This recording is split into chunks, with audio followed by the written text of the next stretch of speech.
So, for the purposes of the meeting that's now recording, hi, my name's Angus Armstrong. I'm a member of CED and I organise these tech talks. Thanks everybody for joining us this evening, and it's great to have you join us. It's an encouragement to us in the work of CED. And whether you're a CED member, or just joining us for the evening, you're very welcome. And it's great to share a little bit of what's going on in CED with the wider world. This is the first of this season's Tech Talks. I hope you'll find it interesting. Do join us for later talks. They're all on the third Thursday of the month at 7 o'clock. And if you'd like to be added to a mailing list, then do drop us an email. And there will be publicity comes out for them by an email drop on our Facebook page. It's listed in the newsletter, and I think it's on the website.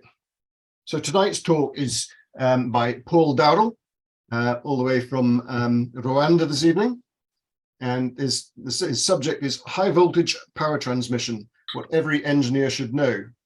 And this is particularly topical just now because we've actually got 3 hydro projects that are live, 2 in Uganda and a small one in the Democratic Republic of Congo.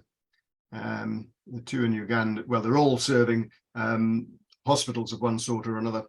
So really quite exciting work. The ones in Uganda are decent size and quite significant undertakings. So I'm going to hand over, well, I'm going to mute everybody first. No, you are, mute all. First of all, can I say I'm not in Rwanda yet? Okay. I'm actually flying out to Uganda on Tuesday, going to the 2 CED projects, well, one of them first, which is Kuruva, where the high voltage cable from the powerhouse to the hospital some years ago was chewed by termites who seemed to object to it being in the basement of their mound. And in the process of trying to find the cable fault, the only means they had was to cut it in half, test which half was faulty, and cut that in half again and again. Oh gosh. Narrowed it down, which is rather sad. I have managed to get some equipment out there which will send a very brief pulse down the cable and measure the time till the reflection of that pulse. And that gives a pretty good idea of where the fault is. Particularly if there's a record of any jumps, you can compare the distance to them with the distance to the fault. So that should be a help for the future. Let me start at the beginning and say, why do we have high voltage? And the reason is if we use the mains voltage, as you may have discovered if you run a long lead to the bottom of a long garden, by the time it gets there, you don't have 230 volts anymore. Certainly when equipment is connected, you get voltage drop. And this is a result of Ohm's law, which says that the voltage is caused by the current and the resistance.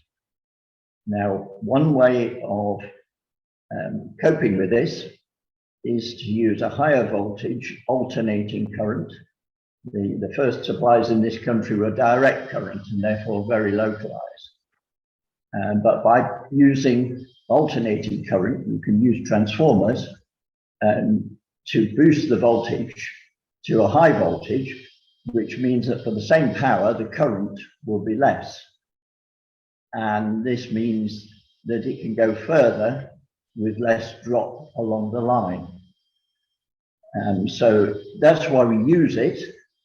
It then, of course, has its own problems, partly because high voltage is even more dangerous than low voltage, which is defined as anything under 1,000 volts, when even that can kill you. And there are different definitions in different countries. In Uganda, for example, they call it medium voltage because there are much higher voltages.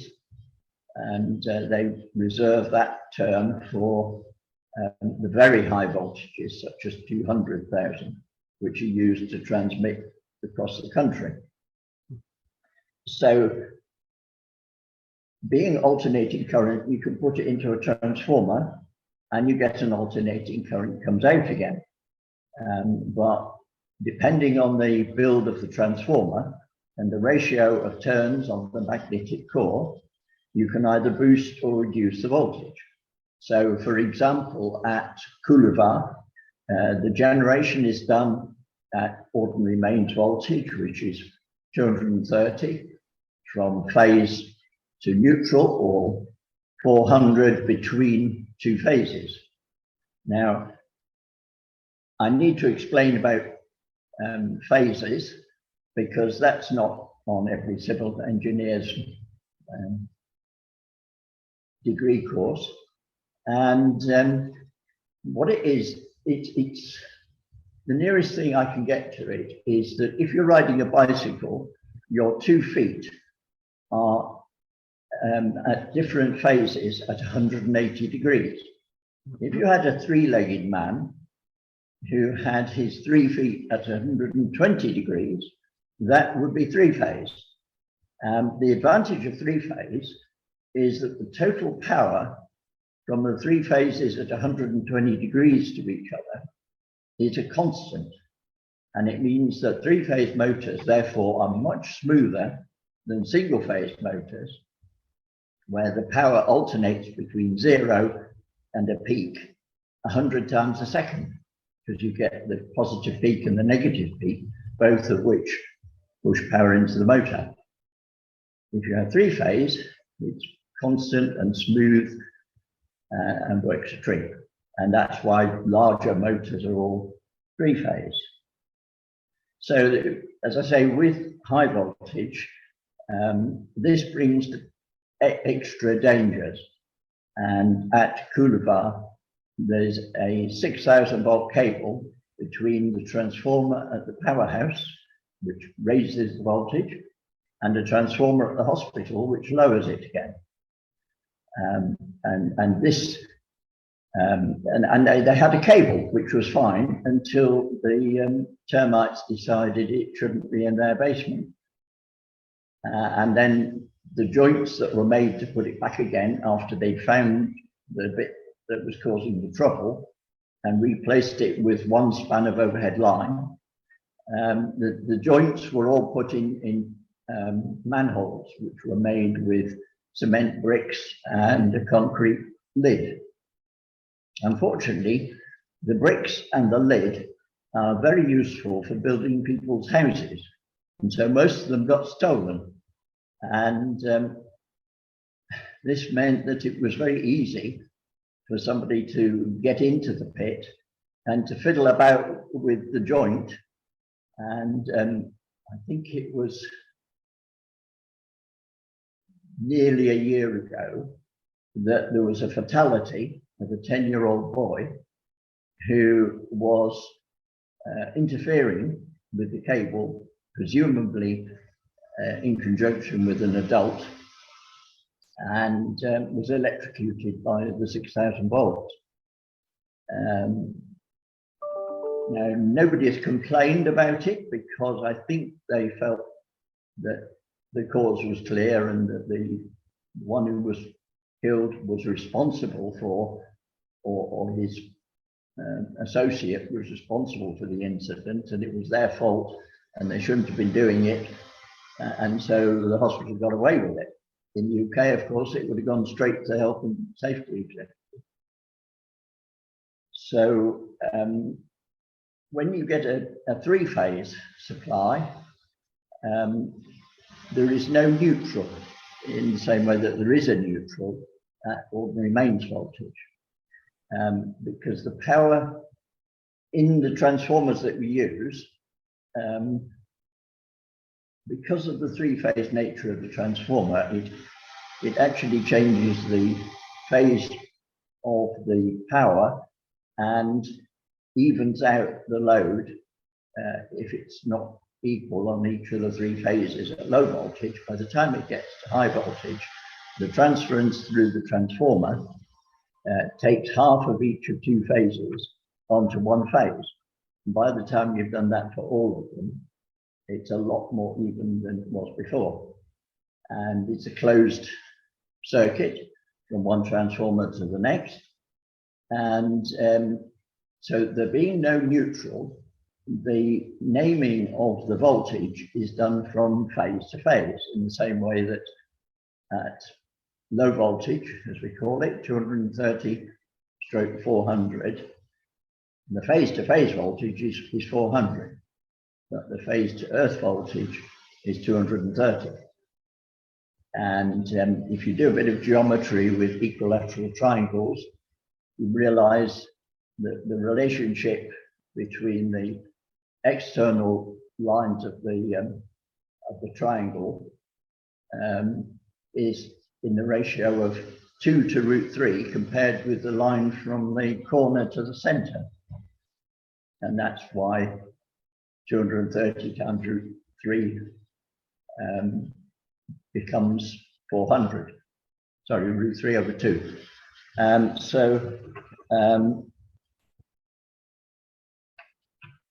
There being no neutral, the voltage of 6,000 volts is actually the phase-to-phase voltage. Now, I'd like to stop there just in case I've lost anybody in dealing with three-phase. Do please chip in if that's confused you. And if I don't see any raised hands, I'll assume it's not. Carry on.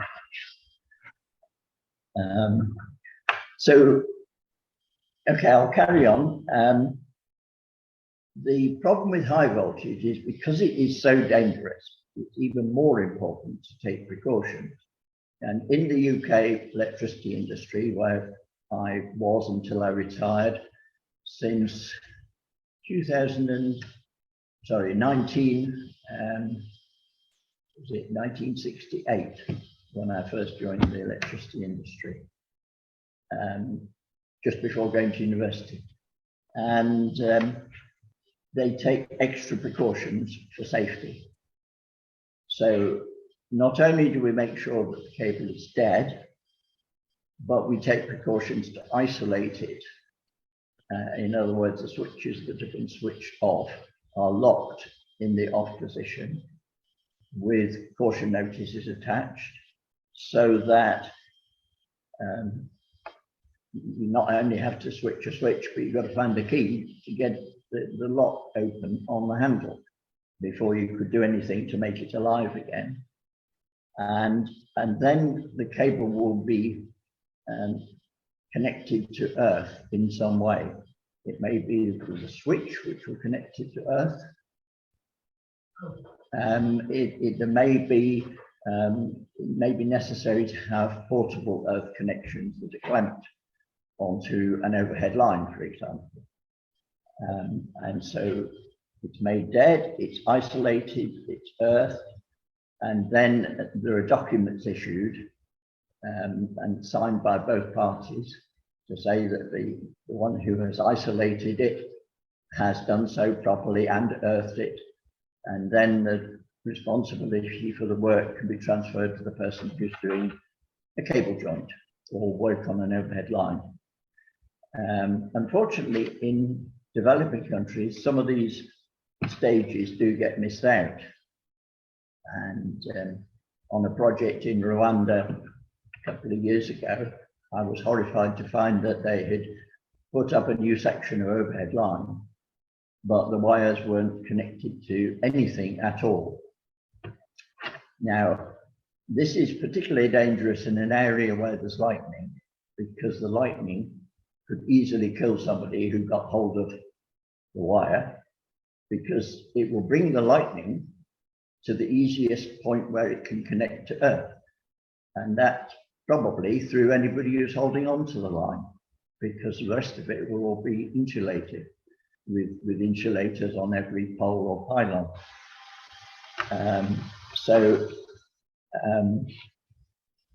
And yet the reaction I got was, oh, well, it's clear blue sky today, we're not going to get any lightning, we don't need to bother.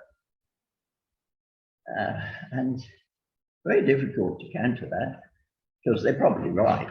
But as a principle, it is so important that because it is so dangerous, we don't just take one precaution, we take multiple precautions. So you have to make at least 2 mistakes before you can kill yourself or somebody else. And that's the principle on which the electricity supply industry has worked for so many years and worked reasonably well.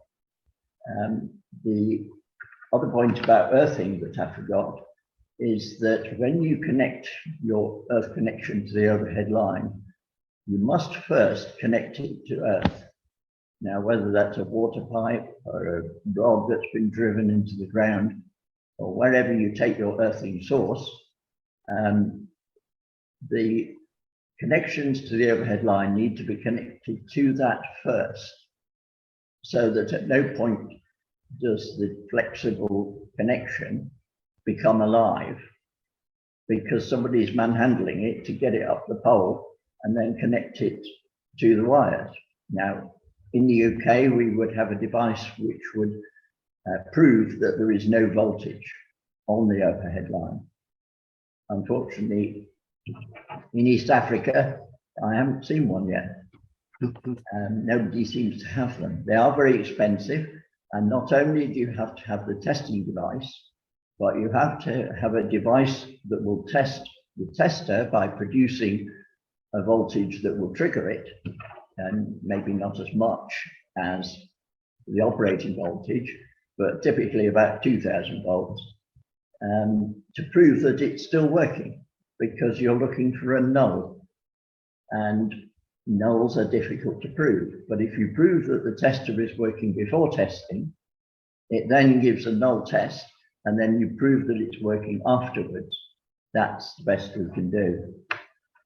So, unfortunately, life in Africa is cheap compared with the UK, and health and safety executives are few and far between. And also the view of culpability and responsibility is different. Things happen and people take a fatalistic view and say, well, that was bound to happen and it's unfortunate, and that's it. And there will be a change of culture eventually, but I think it will be, like everything else, slow. So at this point, we've got our overhead line. We know how to make it safe, and then we can work upon it. And we know why we're doing it, and we can connect it. And a point of interest, if you're looking at overhead lines, is that if you see a line that is being suspended through a string of insulators, normally the number of insulators is about 1 per 10,000 volts. And so you can judge the voltage of the line, but of course, any high voltage line is dangerous. The only difference is that if it has an even higher voltage, it can jump further. And this is the other aspect that people don't understand in the third world, is that it's not like the mains, which they may have been taught as an electrician how to respect, but it can actually jump the distance. Now, being the electricity supply industry in the UK, we have clearance standards for all the different voltages. I won't bore you with the detail, but it does increase as the voltage increases. And also when you're working near an overhead line, maybe up a ladder or something like that, they include the falling distance if the man concerned were to fall from where his feet are horizontally to his own height, and then the safety distance as well. So all these things are taken into account to make sure that as far as possible, no accident is due to the actual electricity. Obviously, if somebody falls from a ladder, that can be serious enough without them being electrocuted as well. I did hear of one incident when I was went for training with the Central Electricity Generating Board, as was, where they had a row of pylons, and the only route they had found for these pylons was down a canal. And so they planted two legs on each side of the canal every so often to put the pylons up. Well, on one occasion, somebody decided that it was a long way from where they were to go to the nearest bridge to cross the canal. And so they decided to take a shortcut, making use of the pylon, which had three horizontal sections, one above the other, to take the three phases hanging from the horizontal lattice. And he climbed across the lowest lattice, not realizing that the power could jump. And he was electrocuted by the wire on the phase above him. He then cracked his skull on the insulator of the phase below and then drowned in the canal. So they got him three ways. Of course, you know, there were notices, barbed wire, all the rest on the legs of the pylon, but some people don't read notices or think they know better. And so that happened without him actually touching the live conductor, but then it was 130,000 volts. So that was a warning story that we were told as trainees. I actually have climbed a 400,000 volt, which is the largest pylons that we have in the UK, when one circuit on one side, the three conductors, one above the other, was alive, and the other side, the three conductors, were dead. And from any point where any work is being done, you have to be able to see where it is connected to Earth, which means connected to the pylon body, which is well earthed at the base anyway, and with no ill effects. In fact, it's easier than climbing a pole using climbing irons, partly because the poles move and they sway, and partly because the pylons above a certain height have built-in bolts on two of the corners, so you can climb whichever side is dead once it's been proved dead, and you can see the earthing connection, and then you can climb up. Now, I'm conscious that most of CED's engineers seem to be civil engineers. A lot of them are water engineers, and of course water and electricity don't mix. But I don't want to go any further without seeing if there are questions and clarifications that are needed. And also partly because I forgot to bring my mains charger, so I'm relying on my laptop battery, which is probably going to run out before too long. So do unmute yourself and tell me if I'm heading in the right direction, if it's useful, or whether you'd like me to talk about something different. What is the price of these testing devices? You said they were very expensive. Yeah, there's a variety of different types, but I've never had to buy one. Of course, they've always been provided to me free of charge in the electricity supply industry. But I think they're in the region of £10,000. Ouch.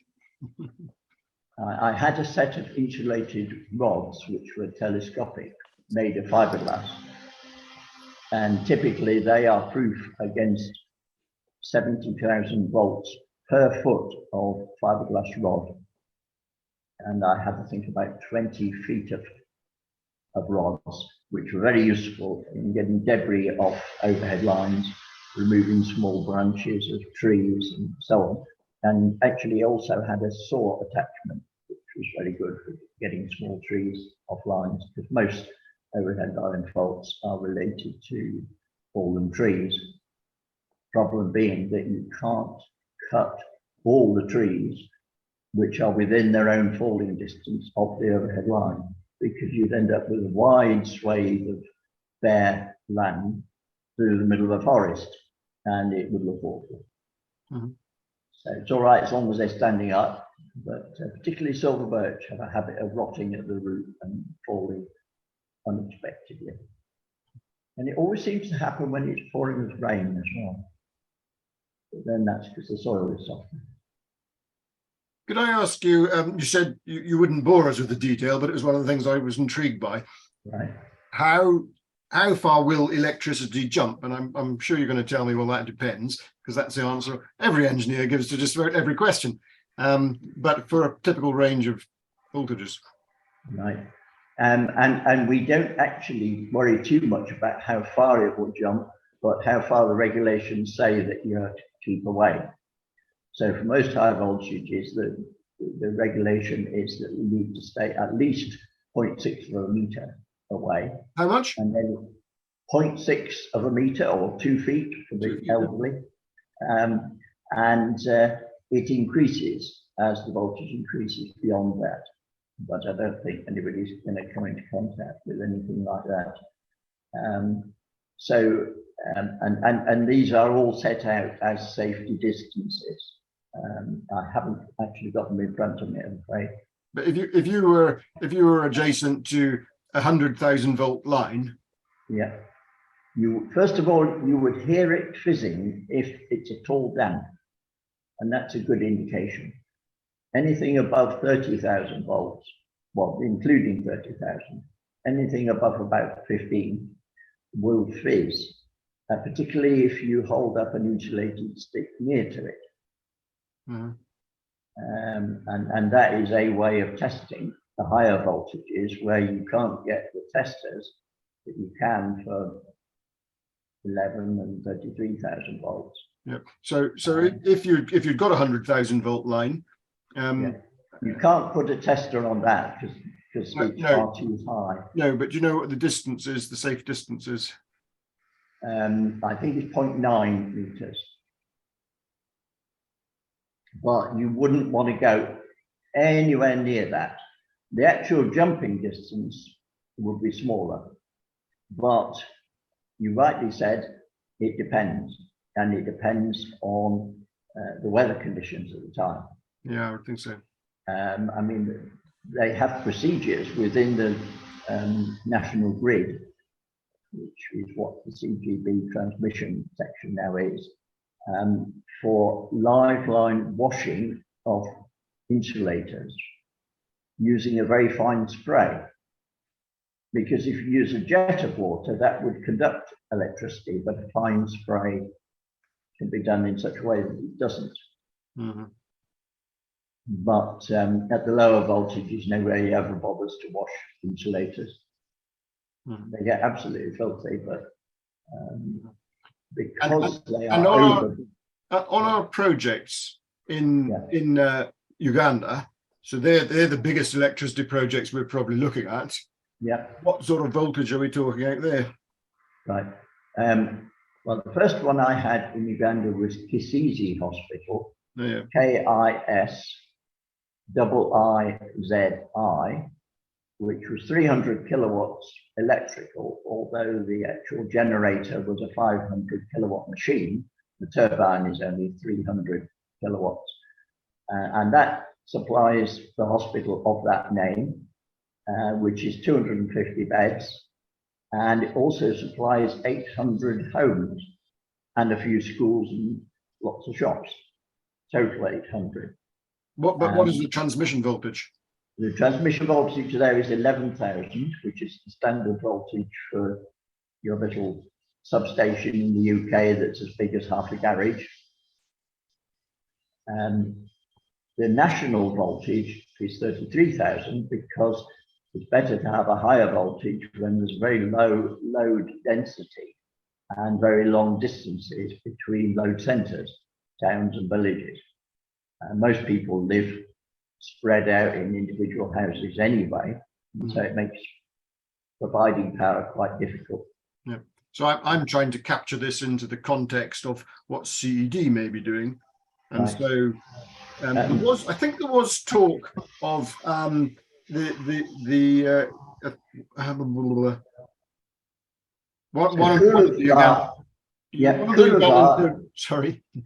Coolabah Hospital, it's 6,000 for historical reasons. I don't know who chose that, but it's perfectly adequate. Because when you work out the current that is involved, well, it's easy. The current is about 10 amps at full load. Mm-hmm. And so it's such that it would go down a piece of wire as thick as the tip that sticks out of your ballpoint pen, quite happily. But the conductors that we put up are actually much bigger, because in the case of Kisizi, they were steel cored aluminium. So steel in the center and then 6 strands of aluminium around it. Of course, that can cause corrosion problems between the different metals. So the steel is actually galvanized. But for Coolabah, we're going to use all aluminium alloy. So it's a consistent material. And again, it's 7 strands, because that's much more flexible than a single strand. But actually, we get away with 1. We're just using the smallest size that we can find. The contractor offered a very much larger size for no reason they could explain, except, oh, that's what we do. So we've been able to halve the cost of the wires just at a stroke by going for a smaller size. The first proposal was 100 square millimeters. We got them down to 50 square millimeters, but 35 can be obtained sometimes, but is more difficult to get hold of. So we compromised, and it's only a short line. It's about 2.5 kilometers. Mm-hmm. The third one, Kagando, that is on a private network. Yes. Operated by a nearby mine, which goes to Kagando Hospital. And I think that is also 33,000 volts. I'm pretty sure of that, but I haven't got anything in front of me, which is the local distribution voltage, and the local network is nearby and feeds the hospital at low voltage at the moment. But the powerhouse is some distance away. I think it's 6 or 7 kilometers.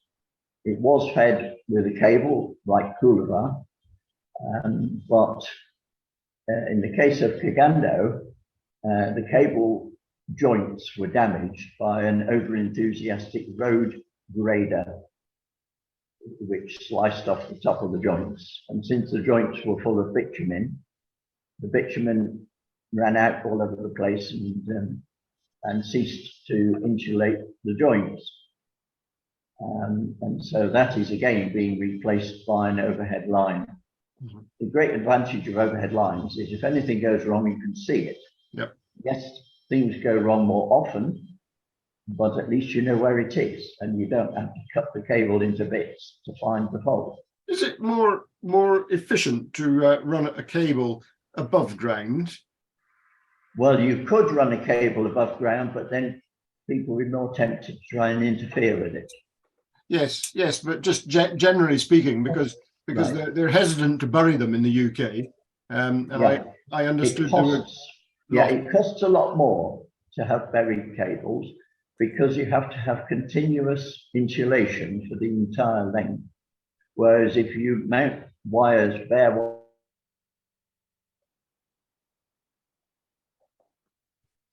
we've lost your voice.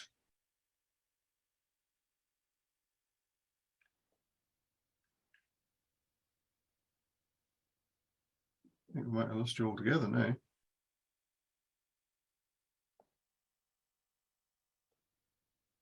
He said he said his battery might run out, folks.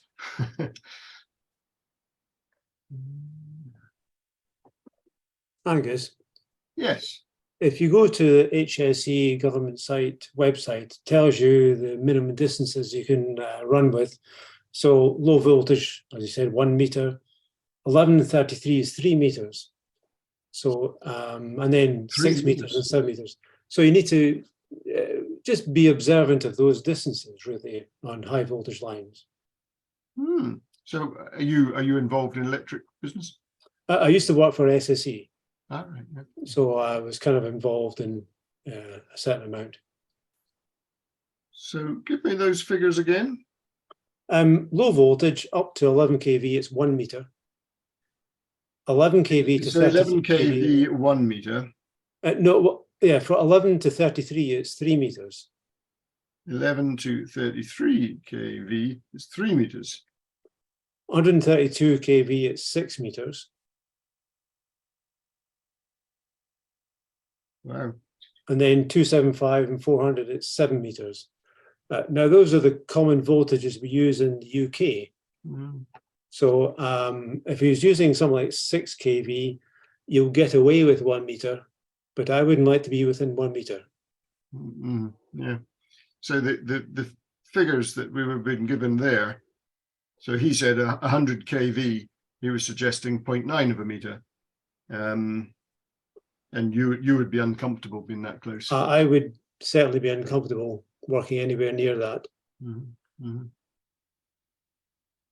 Okay. Thank you for that slant.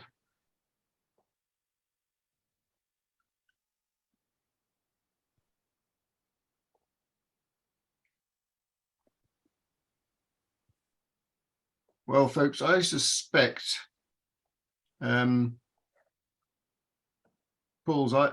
laptop's run out all of a sudden. We lost voice and then we lost them altogether. So for the first of our Tech Talk series, it's not run quite as smoothly as we would have wanted, or perhaps not very smoothly at all. I see that Edward and Dick had questions and we didn't get a chance to get onto those, so I apologise. Hello, everyone.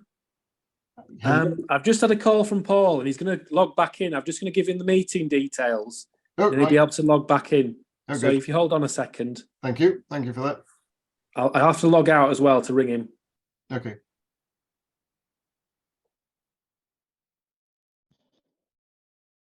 Would you mind if I asked you a question? Well, go ahead. In your absence, one of our audience who used to work for SSE, Scottish and Southern Electricity, was suggesting that within their operation, they would use very much greater separation. So he's saying that between 11 and 33,000 volts, they would be thinking of a 3 meter separation.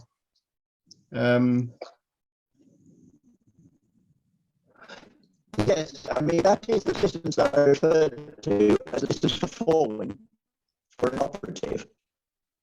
Because you're breaking up. Most people, most people are 8 foot tall on arm, yeah. And so that is that distance. So that is not the distance that you have to keep everything away from the duct. I'm sorry, Paul. Could I have a little show of hands if other people are having difficulty hearing? Yes, there's 1, 2, 3, 4, 5, 6. Yeah, Paul, I'm afraid the audio is, we can't make out what you're saying. Oh dear. Maybe you could try without video. Right. Is that any better? That's a lot better. Oh, good. Yeah, it's the settings on my phone, which I'm not used to using, I'm afraid. So right. Could you start that bit again when you were comparing these separation distances? Because that could be quite critical for folks working in Uganda. Well, we started off with the distance that the electricity might jump. Yes. Which, as I said, depends on the atmospheric conditions at the time. And then the distance within which nothing must come. And then the distance which includes the height of a man in case he falls towards the conductor. Yes. which is the distance that I think was the one that you just got given. So there are a number of distances, and depending in which direction you're approaching the conductor, then you need to use the appropriate distance, and it all gets very complicated. And I was trying to avoid getting too complicated because there are all sorts of things like application factors and so on.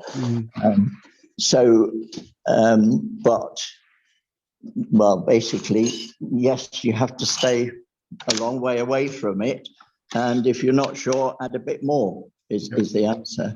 Unfortunately, I've retired, so I don't have all these things to hand. I presume whoever else it was used to work in the Scottish part of SSE, where the rules will be the same.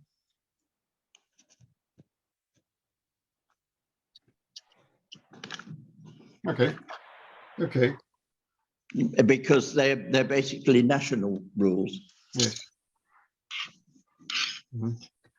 So I think, generally speaking, folks have enjoyed your talk, and I'm wondering if we could try and think very specifically of the context of the Uganda work, because I think that's probably typical of the sort of thing that certainly CED are likely to be involved in, and how we should be thinking for that scale of project. Should we say up not greater than 1 megawatt of generated power?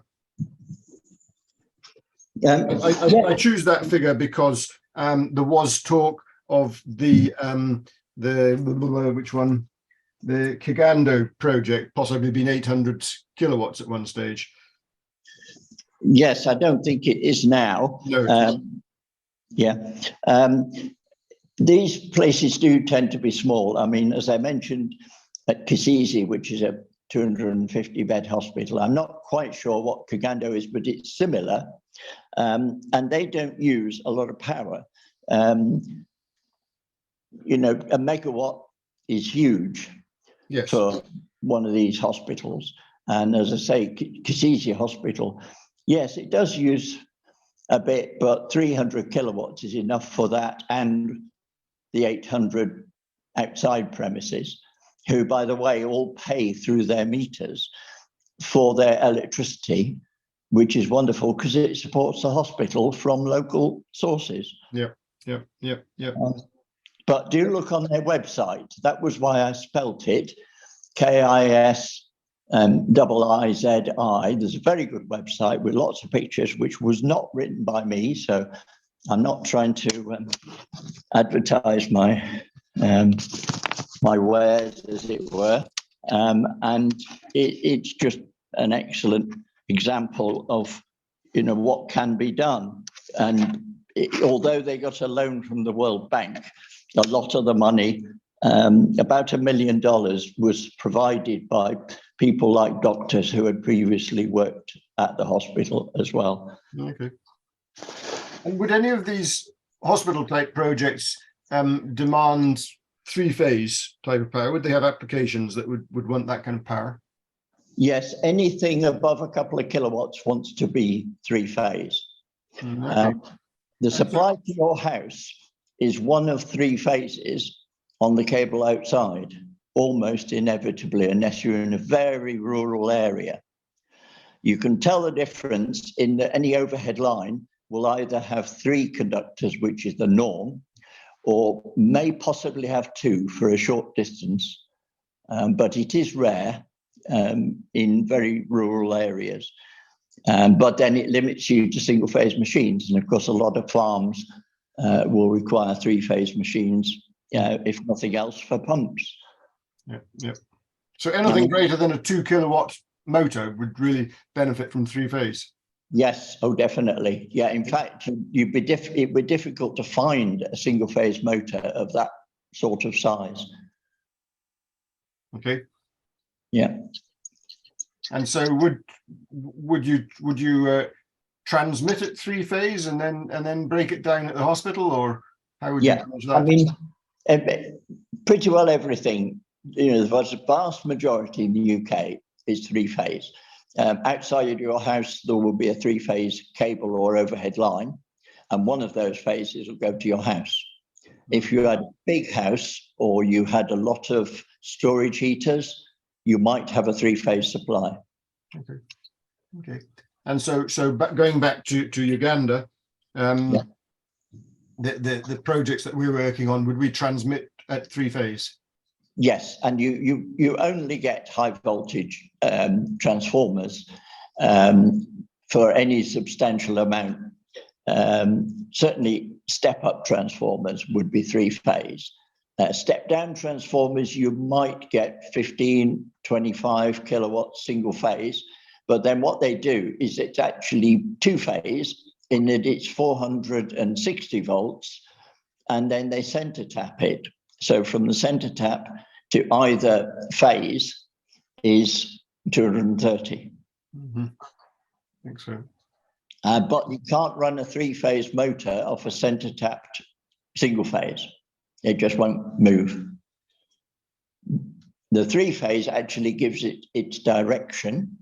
And if you ever come across a motor and it ends up running backwards, it's very simple to rectify. You just swap two of the three-phase wires. Okay. Any two.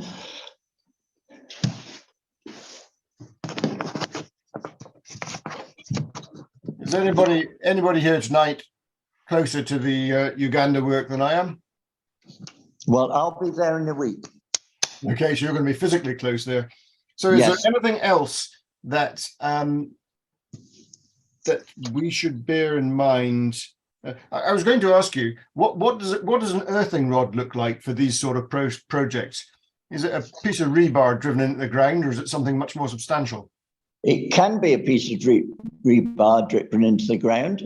It could even be an old car door that has been buried in the ground. All right, that's sophisticated. Yeah, but a proper earth rod will look like copper, but actually is probably copper covered steel, because otherwise it won't be strong enough to hammer it into the ground. Yeah. Right. The thing about earthing that is worth mentioning is that in Uganda, they have this habit of putting earth rods or earth wires in the ground, along with a lot of salt and charcoal, either or both. Now, what this does is it gives very good readings for the earth connectivity at the beginning. Unfortunately, it then goes on to corrode the earth rods. Yeah. And if the earth rod is corroded 6 inches from the end you've connected to, then you, in years to come, will not have at all a good connection. Mm-hmm. So leave out the salt and the charcoal. And that's an absolute no-no, because you jeopardize in the future. But what you should do is make sure the earth rods are put in places where the ground will always be wet. Now, the problem we had at CED was a lot of the earth rods have been put in the ground in places that were dry. And so they got very high earth resistance. And that means that if there's a fault, it won't blow the fuse, because the earth connection is not good enough to blow a fuse, particularly for something like a water heater where you've got a 13 amp fuse. And so because the fuse doesn't blow, then you can get a situation where the water pipes become live. And of course, it's most dangerous when you're stood in a shower, even more so than when you're dressed with shoes that might have rubber soles. So, and there have been instances. There was a lady from CED who was a nurse and went for training as a midwife and was electrocuted in a shower somewhere in Kampala and died. And it was just so tragic. But this isn't uncommon, sadly. So the best place for an earth rod is where you've either got a stream or you've got the outfall from something that uses water, showers, a sink, places where people draw water from a tap, because it then keeps the ground wet, and that means that you've got very good connectivity. Whereas if you've got particularly sandy soil, sand is actually quite a good insulator. It's used in fuses to insulate when the fuse has blown, so there's no connection. And this is, it's a very good insulator. It's actually silica, and the only thing that makes it conduct are impurities and water. So if you can put the earth rods in something that's wet, you'll get a good connection. We would have an earth rod at each end user. So in the hospital, in each house, and you'd have many earth rods. Yeah, the more the better, and you don't want them all in one spot. Yep. They need to be spread out, because then you've got a chance that, somebody's throwing out a bowl of washing water every so often in the area where the earth rod will be. And if there's a communal washing place, that's a very good point. But of course, it's a compromise depending what length of wire you need to get there. All right. I have got a project coming up of 5 megawatts in Rwanda. It's not a CED project. It's being run by East African Power, who are a non-profit organization whose founder and financiers come from Canada. And they have done a number of projects in Rwanda in the past, but they were all less than half a megawatt, but all hydroelectric. And then I went out a week before the first lockdown and couldn't come back. And ended up, yes, you were telling me. Yeah, for 6 months, and getting involved in a solar project that would supply 1,000 homes. And also a little health centre where the laboratory technician was very pleased that the light bulb in his microscope now worked. Because with no power in the past, and nobody had thought of connecting it, or nobody knew to connect it to a car battery, it meant that he was able to do his malaria slides on the microscope even after dark or on a cloudy day. He didn't have to wait for sunshine into the mirror under the microscope. It's just wonderful to be able to make such a change, to situations in this part of the world. Yeah. Right. I have to apologize again because my phone is now running out of power. Well, we probably just about had our time. Quickly, and you've all got my email address, I think, on the circulars that come out from CED. And if anybody was struggling, then they can contact through me. Yeah, good. And although I will be in Uganda for at least a couple of months and then on into Rwanda and Burundi, I will still have this number on WhatsApp or email at nearly all the places I'll be at. Okay. Did anybody else, I seem to have hogged the questions here. Does anybody else have any questions they want to ask? And if they do, I suggest you unmute yourself and I have a question. Edward, yes. Yes. I think you covered my question about cabling when you're saying what cable you're going to use at Colovar, but what about pylons? What are the relative merits of using wood, steel, or concrete pylons on one of these projects? Yeah, as long as poles are treated against rot and termites, they're great. Pylons are very expensive by comparison. Poles are easily replaceable, and they could be made from local timber. Eucalyptus is grown locally in Uganda, particularly in the southwest, and tends to be very straight. And also it's oily, so the termites are less interested in it. And what about steel and concrete, or and as those as pylon options? Yeah. You can get concrete, reinforced concrete poles. They make spun concrete poles in Rwanda, and they seem to need a lot of them. And of course, that has nothing to do with the fact that they're made by a company that's owned by the president's brother, but they have them down all the main roads between the main cities, as opposed to Uganda and Burundi, where they have practically none.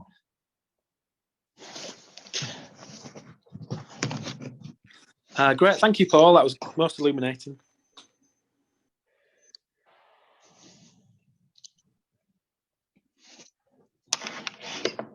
And Dick Waller had asked, my hearing aids often tell me electricity is near. Are aids a danger to workers near high voltage plant? No, it's just that they're very sensitive, and so they detect the discharge, which is the same reason as the fizzing noise that you get. And if you live anywhere near pylons, you'll hear the fizzing is much more pronounced when it's raining. Yes. No, it's just the sensitivity is there. You can pick it up like a radio can pick up the output from a transmitter miles and miles away, and it doesn't mean that the transmission is a danger to anybody as long as you're not within the curtilage of the transmission site where it can be.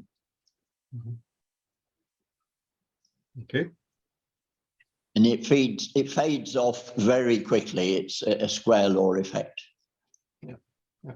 People have said, oh, it's dangerous to have an overhead line over your house because of voltage effects and magnetic effects. The magnetic effect depends on the current and will vary.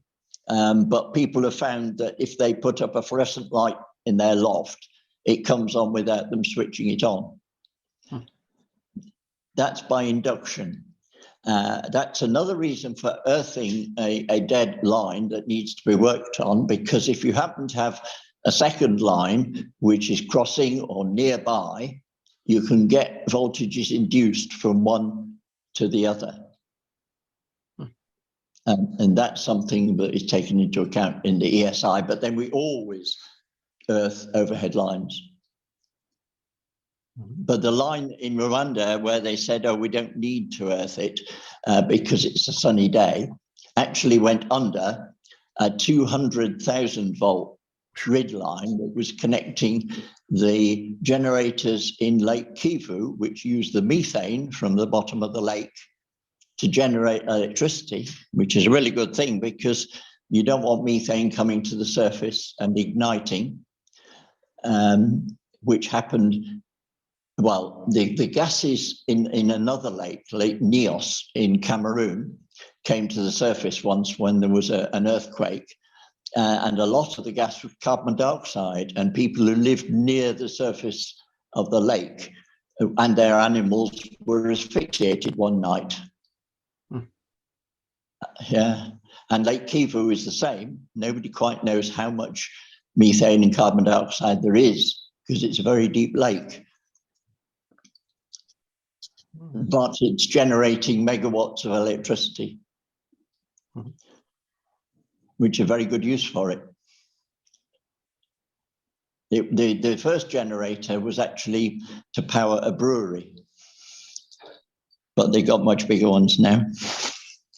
And so you'd said that there was this, what was it, 200,000 volt line crossing the dead line or the supposed dead line. Did that induce sufficient current in the line to be dangerous? Nobody knows because it was never a problem. We think at the time it was not yet commissioned, but also it was going from one hilltop to another. So it wasn't nearly as close as might induce much of a voltage.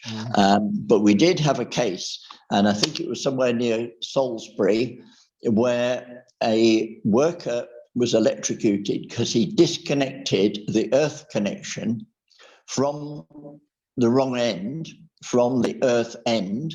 So the flexible bit that he had in his hand was. I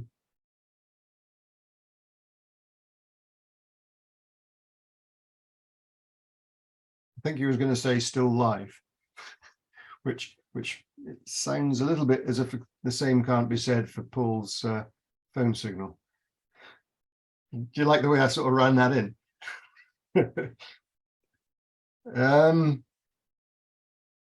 Well, on the assumption that we've killed off his laptop and now we've killed off his phone, I don't think we're going to get much more out of Paul, unless he comes back by some other form of resurrection.